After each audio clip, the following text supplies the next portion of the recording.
जय हिंद बच्चों, Daksha military school में आप सभी का स्वागत है। आपकी अटल आवासीय विद्यालय की परीक्षा नज़दीक आ रही है, जिसके लिए हमने आपके लिए यूट्यूब पर फ्री बैच चला रखा है। आपकी क्लास का टाइम शाम 5 से 7 बजे तक का रहेगा, जिसमें मैं आपको हिंदी का पोर्शन डिस्कस करूँगी। क्वेश्चंस हम साथ के साथ करते चलेंगे।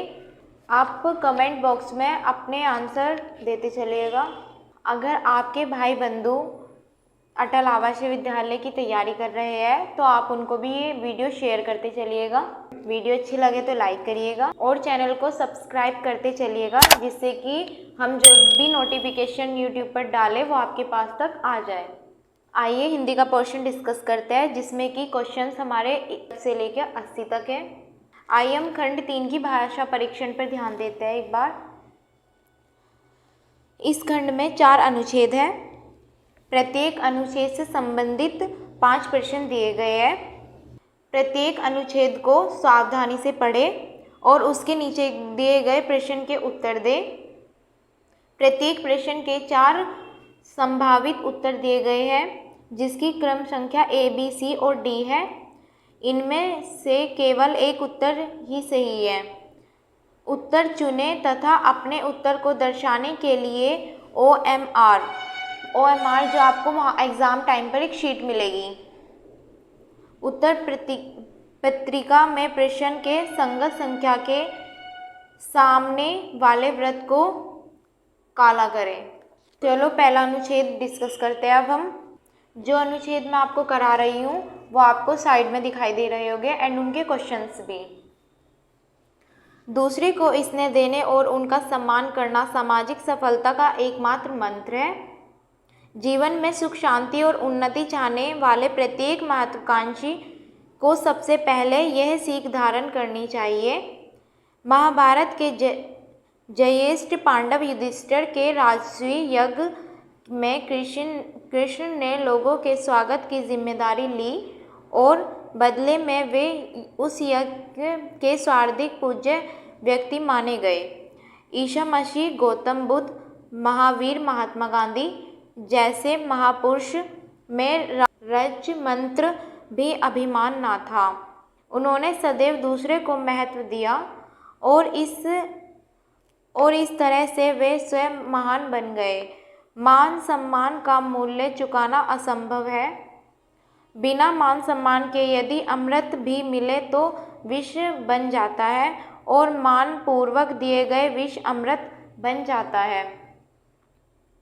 विद्यार्थी जीवन का प्रथम पाठ यही है कि वह गुरु के प्रति सच्चे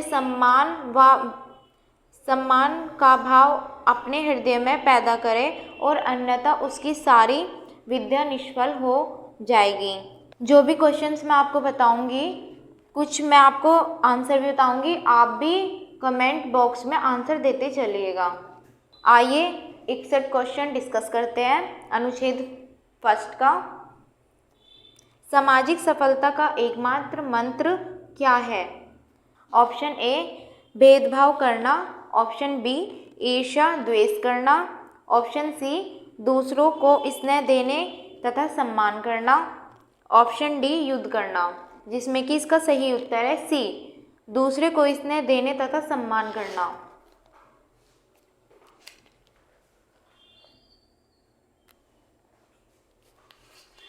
आइए 62 क्वेश्चन डिस्कस करते हैं। प्लीज़ साथ के साथ लाइक, कमेंट एंड शेयर करते चलिएगा और जो मैं ये क्वेश्चंस करा रही हूँ कमेंट बॉक्स में अपने जवाब देते चलिएगा। आइए अब 62 क्वेश्चन डिस्कस करते हैं। स्वयं महान बनने के लिए क्या करना चाहिए? पहला ऑप्शन है दूसरे को हीन समझना चाहिए, ऑप्शन बी दूसरे को निम्न कोटि का समझना चाहिए, ऑप्शन सी दूसरों का अपमान करना चाहिए, ऑप्शन डी दूसरे को सम्मान देना चाहिए, जिसमें कि सही उत्तर है इसका ऑप्शन डी, दूसरे को सम्मान देना चाहिए।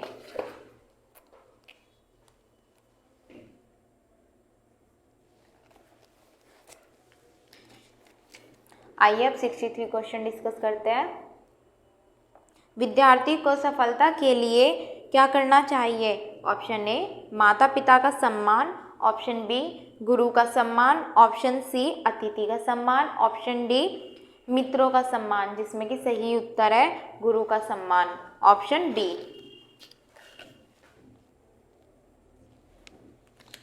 आइए अब 64 क्वेश्चन डिस्कस करते हैं। युधिष्ठिर के राष्ट्रीय यज्ञ में कृष्ण ने क्या कर्म किया? ऑप्शन ए यज्ञ किया, ऑप्शन बी कौरवों का अपमान किया, ऑप्शन सी लोगों का स्वागत किया, ऑप्शन डी पांडवों को उपदेश दिया, जिसमें कि सही उत्तर है हमारा ऑप्शन सी लोगों का स्वागत किया। प्लीज़ बच्चों कमेंट करते चलिएगा। आइए अब 65 क्वेश्चन डिस्कस करते हैं। उपयुक्त गद्यांश का उपयुक्त शीर्षक है, जिसमें कि पहला है स्नेह और सम्मान, ऑप्शन बी है राष्ट्रीय यज्ञ, ऑप्शन सी है विद्यार्थी, ऑप्शन डी है हमारा गुरु सम्मान, जिसमें कि सही उत्तर है ऑप्शन ए हमारा स्नेह और सम्मान।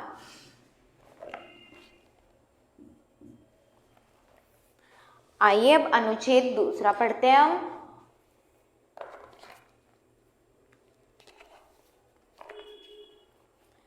बच्चों आप भी अपना एक बार जो मैं पढ़ा रही हूँ उस अनुच्छेद को भी देखते चलिएगा, जिससे कि आपको भी पता चलता जाए कि ऑप्शन सही है गलत है। ओके, और प्लीज़ ध्यान से पढ़िएगा क्योंकि जो मैं बता रही हूँ वही आने वाला है। सावधानी से शरीर को संभालते हुए तेंजिंग अनुच्छेद सेकंड पढ़ते हैं हम, जिसमें कि सावधानी से शरीर को संभालते हुए तेंजिंग और हिलेरी दोनों एवरेस्ट की चोटी पर चढ़ाई कर रहे थे। उनका शरीर थक कर चूर हो रहा था, लेकिन उनके हौसले में कमी नहीं थी। वे आगे बढ़ते जा रहे थे। चलते चलते सामने लगभग 12 मीटर ऊंची की एक चट्टान दिखी। वह एकदम सीधी थी। तेंजिंग ने पांव रखने और हाथ गाड़ने के लिए बर्फ में गड्ढे बनाए। बड़ी कठिनाइयों और सावधानी से एक एक पांव गड्ढे में रखते हुए वे ऊपर चढ़े। आखिर चट्टान की चढ़ाई का अंत आ ही गया। चट्टान की चौड़ाई दिखाई पड़ने लगी। अब क्या था? वे दोनों एवरेस्ट पर्वत के शिखर पर थे। एवरेस्ट दुनिया की सबसे ऊंची पर्वत चोटी है। तेंजिंग और हिलेरी ने एक दूसरे को देखा। उनकी आंखों में चमक थी। उनके सारी थकावट दूर हो चुकी थी। उनका मन आनंद से भर गया था। आइए इसके ऑप्शन डिस्कस करते हैं बच्चों, जिसमें कि पहला ऑप्शन है हमारा ए, तेंजिंग और हिलेरी एवरेस्ट पर क्यों चढ़ सके, जिसमें कि पहला ऑप्शन वे बहुत आनंदित थे, ऑप्शन बी वे बहुत हिम्मत वाले थे, ऑप्शन सी वे बहुत परेशान थे, ऑप्शन डी वे बहुत थके हुए थे, जिसमें कि इसका सही उत्तर है हमारा आंसर बी, वे बहुत हिम्मत वाले थे।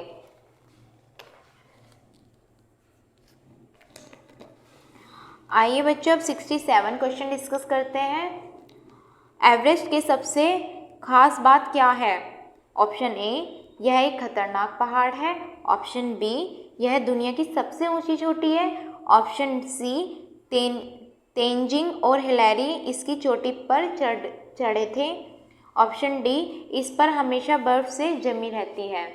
इसका ऑप्शन है बच्चों बी, यह दुनिया की सबसे ऊंची चोटी है, ऑप्शन बी।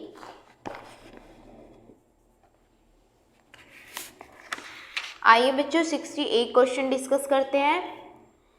तेंजिंग और हिलेरी को चट्टान पर चढ़ने में कठिनाइयाँ क्यों हो रही थी? ऑप्शन ए चट्टान बिल्कुल सीधी थी, ऑप्शन बी चट्टान की बर्फ पिघल रही थी, ऑप्शन सी चट्टान पर बहुत गड्ढे थे, ऑप्शन डी चट्टान पर जंगली जानवर थे। पर इसका सही उत्तर है ऑप्शन ए, चट्टान बिल्कुल सीधी थी।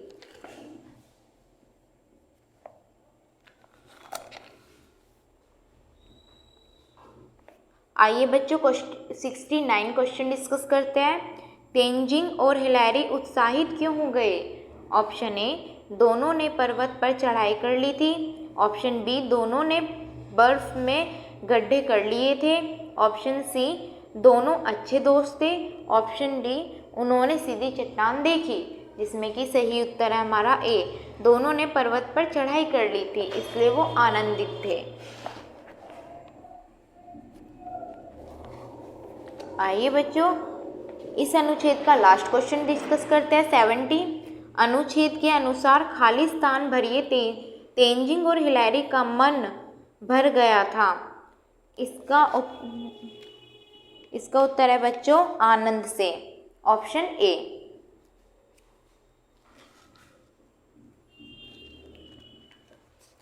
आइए बच्चों, अब अनुच्छेद 3 डिस्कस करते हैं। प्लीज़ आप भी कमेंट बॉक्स में अपने जवाब हमें बताते चलिएगा। ओके, आइए, जाकिर साहब के बारे में कुछ बातें अविस्मरणीय हैं। 13 मई 1967 को राष्ट्रपति का पद संभालते हुए उन्होंने कहा था, सारा भारत मेरा घर है। मैं सच्ची लगन से इस घर को मजबूत और सुंदर बनाने की कोशिश करूँगा, ताकि वह हमारे महान देशवासियों का उपयुक्त घर हो, जिसमें इंसाफ और खुशहाली का अपना स्थान हो। इनकी विनम्रता ऐसी थी कि उन्होंने कहा था, मैं स्वीकार करता हूँ कि हमारी जनता ने इस उच्चतम पद के लिए निर्वाचित करके मुझ पर जो विश्वास प्रकट किया है, उसमें मैं बहुत प्रभावित हुआ हूँ। यह भावना इस वजह से और प्रबल हो जाती है कि भारत के महान सपूत डॉक्टर राधाकृष्ण के बाद मुझसे पद संभालने के लिए कहा गया। मैं उनके कदमों पर चलने की कोशिश करूँगा, लेकिन उनकी बराबरी कैसे कर सकूँगा। एक बार रामलीला में जनता ने उनसे रामचंद्र जी का तिलक करने के लिए कहा। जाकिर साहब खुशी से आए और तिलक किया। इस पर कुछ उर्दू अखबारों ने एतराज़ जताया। जाकिर साहब ने जवाब दिया, इन नादानों को मालूम नहीं है कि मैं भारत का राष्ट्रपति हूँ, किसी खास धर्म का नहीं। आइए अब इसकी क्वेश्चन डिस्कस करते हैं हम। पहला क्वेश्चन है हमारा 71। अब अविस्मरणीय का क्या अर्थ है? ऑप्शन ए, गलतफहमी। ऑप्शन बी, कभी ना भूलने वाला। ऑप्शन सी, भूलने वाला। ऑप्शन डी, चिंता ना करने वाला। जिसमें कि सही उत्तर है इसका बी, कभी ना भूलने वाला।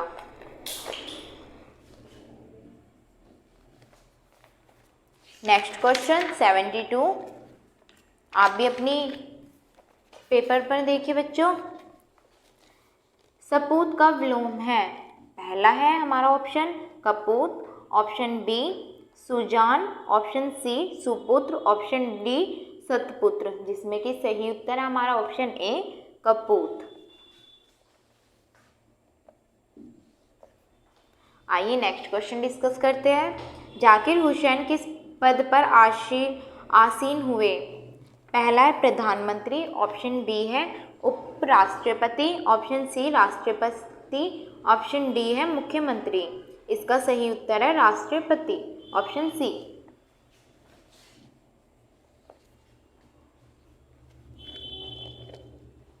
आइए नेक्स्ट क्वेश्चन डिस्कस करते हैं। जाकिर हुसैन को रामचंद्र का तिलक करते किसने उनका विरोध किया? ऑप्शन ए, मुस्लिम समुदाय ने। ऑप्शन बी, हिंदू समुदाय ने। ऑप्शन सी, हिंदी अखबारों ने। ऑप्शन डी, उर्दू अखबारों ने। जिसमें कि सही उत्तर है हमारा डी, उर्दू अखबारों ने। आइए इस अनुच्छेद का लास्ट क्वेश्चन डिस्कस करते हैं बच्चों। आप भी कमेंट बॉक्स में डिस्कस करते चलिएगा हमसे। विनम्र शब्द का पर्यायवाची लिखिए।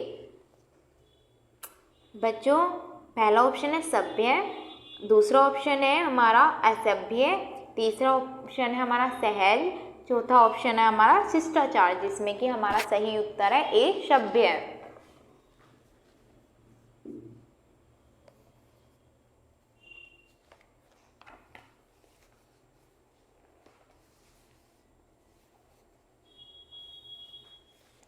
आइए बच्चों, अब एक लास्ट अनुच्छेद रह गया, हम लास्ट अनुच्छेद को भी डिस्कस कर लेते हैं। आज के शिष्यक्रम में चरित्र गठन का कोई स्थान नहीं है और ना ही उसे कोई महत्व दिया जाता है। हमारी संस्कृति में गुरु और शिष्य का संबंध बहुत ही सुंदर और मीठा हुआ करता था। इसका कारण यह था कि दोनों का एक दूसरे पर विश्वास हुआ करता था।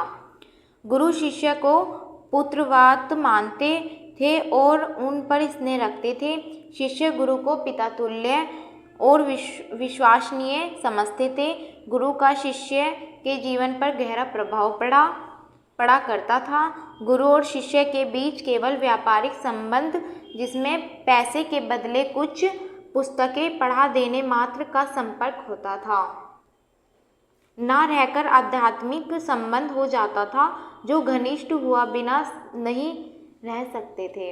आइए बच्चों, इस क्वेश्चन के भी इस अनुच्छेद के क्वेश्चन डिस्कस करते हैं, जिसमें कि पहला क्वेश्चन हमारा 76। उपयुक्त गद्यांश में लेखक ने किस विषय पर विचार प्रकट किए हैं? ऑप्शन फर्स्ट है हमारा प्राचीन शिक्षा की अच्छाइयों पर, ऑप्शन बी गुरु के महत्व पर, ऑप्शन सी शिक्षा के व्यवसायीकरण पर, ऑप्शन डी शिक्षा में चरित्र गठन के महत्व पर, जिसमें कि सही उत्तर है हमारा इसका ऑप्शन डी, शिक्षा के चरित्र गठन के महत्व पर। आइए बच्चों, नेक्स्ट क्वेश्चन डिस्कस करते हैं 77। उपयुक्त गद्यांश में किसका संबंध बहुत ही सुंदर और मीठा हुआ करता था? पहला ऑप्शन है हमारा माता पिता का, दूसरा ऑप्शन है हमारा गुरु और शिष्य का, तीसरा ऑप्शन है हमारा भाई बहन का, चौथा ऑप्शन है पिता और पुत्र का, जिसमें कि सही उत्तर है हमारा इसका बी, गुरु और शिष्य का। आइए बच्चों, नेक्स्ट क्वेश्चन डिस्कस करते हैं।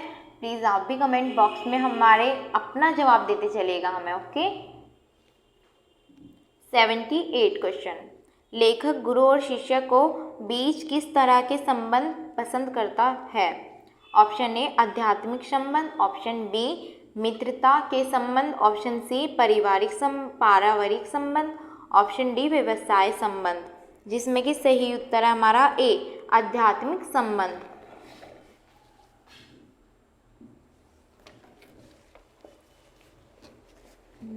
आइए बच्चों, 79 क्वेश्चन डिस्कस करते हैं। शिक्षा गुरु को किसके समान समझता है?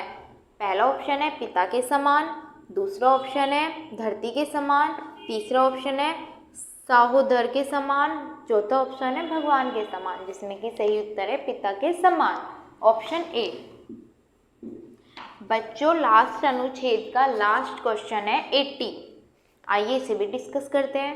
घनिष्ठ शब्द का अर्थ बताइए, जिसमें कि पहला ऑप्शन है गहरा, दूसरा ऑप्शन है संपूर्ण, तीसरा ऑप्शन है हमारा सहयोगी, चौथा ऑप्शन है सहपाठी, जिसमें कि सही उत्तर है हमारा ए गहरा। बच्चों, आपके चारों अनुच्छेद थे और चारों अनुच्छेद कंप्लीट हो गए हैं।